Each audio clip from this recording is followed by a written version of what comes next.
My name's Amy Balliett. I'm the CEO and founder of Killer Visual Strategies. Today I'm actually going to talk about my entrepreneurial journey, starting at age 17 when I owned an ice cream parlor and candy store, leading up to launching Killer Infographics that then changed to Killer Visual Strategies, and selling my company ultimately to become part of the LRW group with a parent company, Kelton Global. I am not new to new tech. I actually have known Brett, the founder, and Red, who originally had co-founded New Tech with Brett. I've known them for many years. In fact, my company, Killer Visual Strategies, designed the New Tech logo, so we are not new to new tech at all. What I would love to talk about today, but simply don't have the time to talk about, is to dive a lot deeper into the roller coaster ride of being an entrepreneur and a business owner.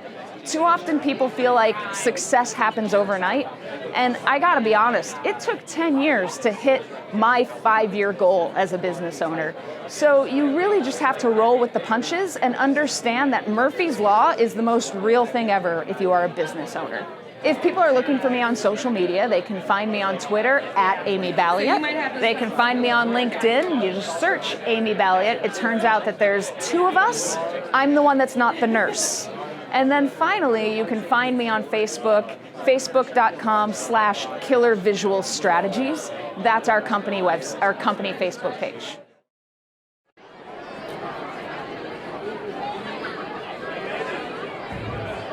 Now that's completely different now, isn't it? So my name is Amy Balliett. I'm the CEO and founder of Killer Visual Strategies here in Seattle. For those of you who haven't heard that name before, we just changed it. We used to be Killer Infographics.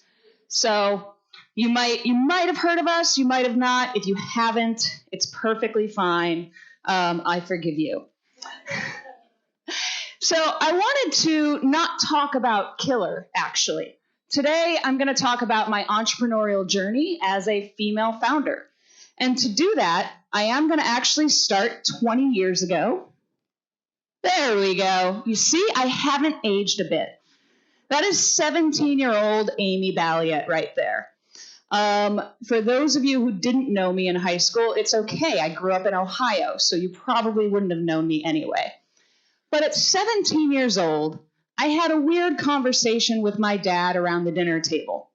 He was looking for a new person to run a candy store and ice cream parlor in the center of a summer vacation resort that he was on the board of. I joked and said I would do it, thinking he's not going to say yes to a 17-year-old. Lo and behold, he woke up the next day. Well, no, he woke me up the next day. I still sleep into 11 a.m. if I'm allowed to. But he woke me up the next day, took me to KeyBank, and had me open a $2,500 business loan, which somehow bought me the rights to, if it's going to switch, there we go, to that place right there. So for the summer of my junior year and my senior year of high school, I started working 80 hours a week running this candy store. It was a penny candy store, so it was pretty hard to actually turn a profit. In fact, on a good day, I'd bring home about $300, about 50% profit margins, so not too bad for a high school student. Over the course of the summer, I earned enough money to pay for my second car. My first car was a beater that died after a few weeks, so I pretend that it didn't exist. I paid for my second car at that point, and then this next summer, I actually made enough money to pay for my first 2 years of college. After which, I sold it, saying, I'm never going to run a business again in my life, because I gave up 80 hours a week of my summer to run this business. Fast forward to moving to Seattle after graduating with a career in film, and a degree in film and marketing, a career, right? You guys don't know that, but I'm actually behind all the blockbusters.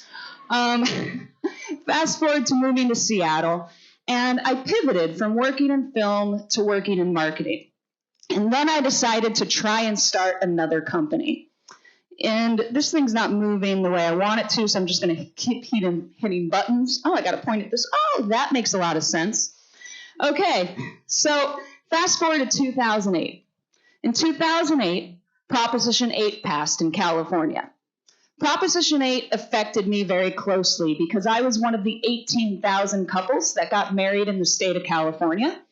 And unfortunately, that marriage was now in limbo. So out of nowhere, I started something called Join the Impact. Join the Impact was meant to be just a simple call to action to get people to come out and basically all around the country protest against Proposition 8. Within a week, we had 1 million protesters all out against Proposition 8, and all of a sudden, I'm the founder of a nonprofit. Fast forward 9 months later, and I decided this isn't really the right fit for me because a nonprofit wasn't what I wanted to be doing. So then comes in Zippy Cart. Zippy Cart was just a fail. It did make a big $4,000 a month, not a week. That would have been awesome. $4,000 a month. That doesn't really cover 2 Seattle mortgages, which myself and my co-founder each had to pay. So after a few months of Zippy Cart, I jump into the world of infographics. And that's where this fast forwarded fast killer infographics began. Killer infographics was a pivot. When you think about beginning a career as an entrepreneur, it's not an overnight success. Instead, if you think about that story, it took 15 years just to get to something that was even close to successful. Over the next 9 years or so, I started to build killer infographics from the ground up. I hired a great team that really supported me. This was actually from our rap video. Google it. It's worth it.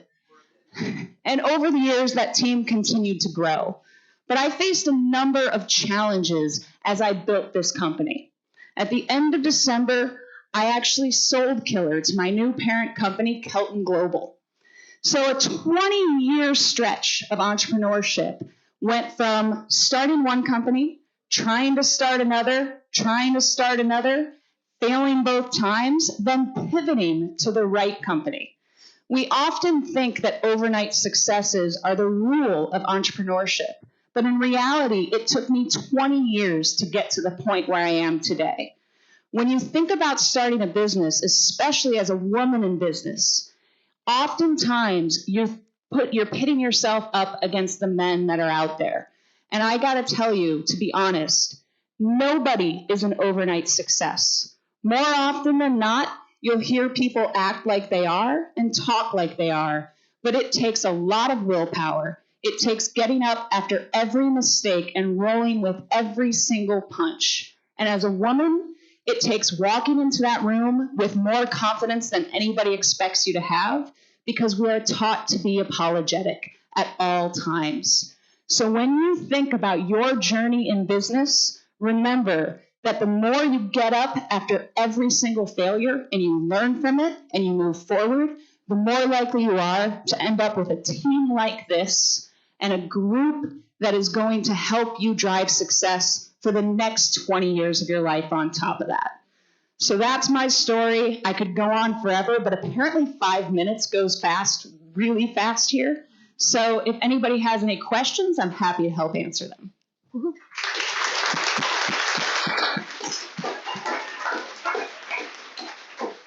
Okay. Any questions? Yes. Why infographics?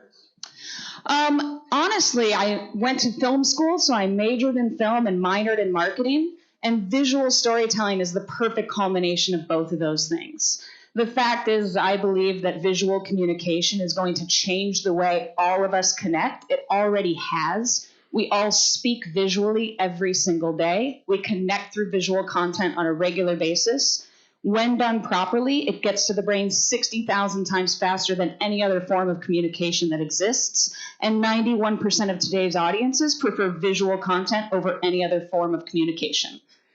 I can tell you about 5,000 more stats like that. In visual display. In visual display, exactly. Okay, maybe one more question.